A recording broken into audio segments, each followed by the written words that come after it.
Bonjour, je m'appelle Sarah et je suis étudiante en archives médicales dans ma première année au Collège La Flèche. Aujourd'hui, je vais vous présenter mon entrevue avec une archiviste médicale qui travaille au Centre jeunesse de la Montérégie, qui fait partie de la CISSS de la Montérégie-Est. L'archiviste s'appelle Anne-Marie et anciennement, elle travaillait comme assistante dentaire, mais éventuellement, elle a décidé de retourner aux études pour faire son diplôme en archiviste médical. Son premier emploi comme archiviste était au CLSC à Longueuil, où elle a été formée en accès à l'info tout de suite. Après être employée par le CH Pierre Boucher pour 2 ans, une de ses amies, qui travaillait justement au centre jeunesse, lui a demandé si elle voulait venir travailler avec elle parce qu'ils avaient besoin d'une archiviste en accès. Elle a décidé qu'elle voulait essayer quelque chose de nouveau et maintenant elle travaille là depuis l'été dernier. Les services d'archives au centre jeunesse sont divisés en deux. Les archives locales contiennent tous les dossiers actifs et c'est où est-ce qu'Anne-Marie travaille avec 2 autres archivistes en accès. Une de ses collègues est aussi une chef d'équipe. Les archives centrales contiennent tous les dossiers fermés où il y a une archiviste qui fait uniquement la gestion des documents et l'épuration. Elle travaille avec 4 techniciens en documentation.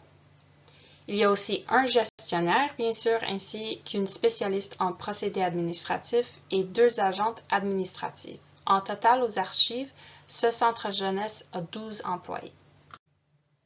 Lorsqu'un usager mineur reçoit un ou des services d'un centre jeunesse, un dossier est ouvert dans son nom et est gardé aux archives locales. Le dossier est envoyé aux archives centrales lorsqu'on le ferme. On fait ceci lorsque l'usager a 18 ans.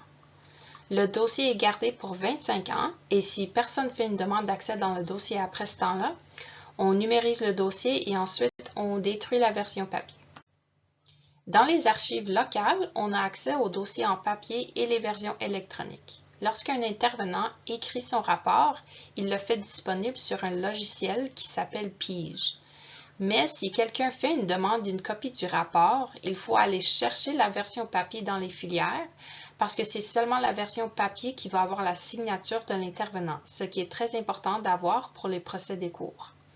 La version papier est d'abord numérisée et ensuite envoyée à la personne qui l'a besoin. Qui font les demandes d'accès dans un centre jeunesse? C'est surtout les CH et les CLSC ainsi que les parents des usagers. C'est aussi souvent les intervenants, surtout ceux qui travaillent dans ce centre-là. Les usagers eux-mêmes font des demandes, mais la plupart du temps, c'est lorsqu'ils sont déjà adultes. Les policiers et les avocats aussi font des demandes. La modalité d'accès la plus fréquente pour Anne-Marie, c'est par courriel.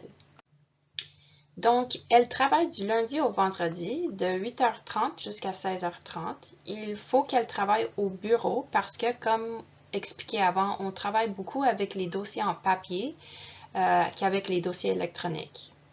Les 2 tâches principales pour elle, c'est les demandes d'accès et de former les nouvelles agentes administratives.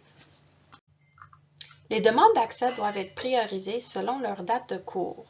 Donc, même si on a le même délai de 30 jours, comme dans les autres centres, il faut respecter aussi les dates de tribunal quand on travaille dans un centre jeunesse.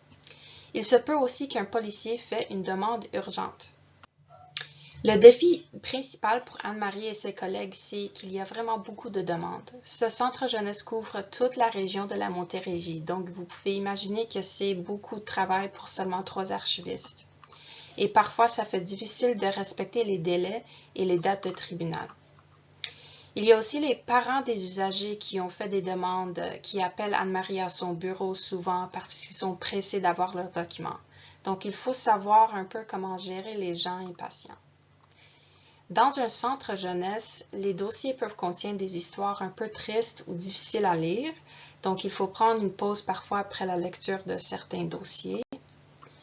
Et finalement, les centres jeunesse suivent la LPJ, la loi de la protection de la jeunesse. Donc, il faut être un peu au courant de cette loi ainsi que la L4S ou la LRSSS pour ne pas faire de bris de confidentialité. Finalement, les centres jeunesse ne sont pas les milieux de travail typiques pour les archivistes, mais ils sont quand même très intéressants et il y a une demande pour les archivistes dans ces milieux-là. N'oubliez pas d'explorer cette option lorsque vous cherchez votre futur emploi. Le conseil final d'Anne-Marie, c'était de ne pas se mettre derrière des barrières. Quand elle était encore étudiante, en fait, elle ne s'intéressait pas trop de ses cours d'accès. Elle ne pensait pas qu'elle allait faire cette tâche beaucoup lorsqu'elle commencerait sa carrière.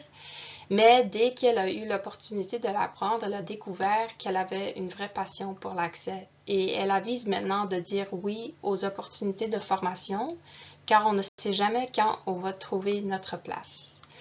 C'est tout pour ma présentation et je vous remercie de m'avoir écouté.